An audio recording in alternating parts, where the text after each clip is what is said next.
Well, the way people get to decide on mass transit in Southwest Washington could have a huge effect on a new I-5 bridge over the Columbia River. Clark County and the city of Vancouver disagree on what people should be voting on. K2's Joe English is live at the Expo Center Max Station to show us why they don't see eye to eye. Joe?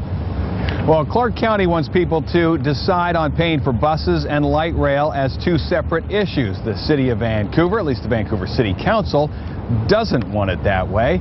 And that could change the way people vote on light rail. That could change how quickly we get a new I-5 bridge. Like a lot of people who mass transit across the Columbia River, Mariana Lopez would like to spend less time doing it. Probably like about 2 hours or so, but sometimes it'll take like 3 hours depending on where I want to go in Vancouver. Man, okay. So you would love to see light rail go into Clark County? It'd be more convenient for people. Not everybody likes light rail, though, and county commissioners don't want residents sacrificing the transit service they have now because voters turned down a package deal of light rail and buses. Our promise to the voters has been a clear vote on light rail. We made that promise in a resolution that was signed by the board of C-Tran in 2008.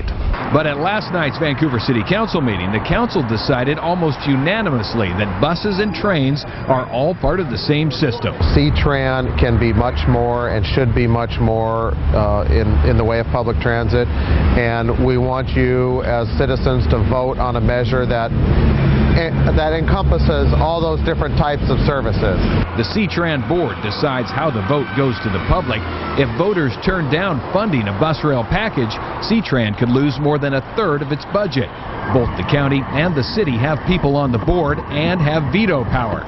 No matter how it's presented to voters, if there's no support for light rail, the Columbia River crossing could hit a snag. The feds won't pitch in their part without the local money. Well, if it does come down to having to vote for it, so I'd vote for it. But if the feds say no and they're not going to do the bridge, that's gonna cause a lot of problems.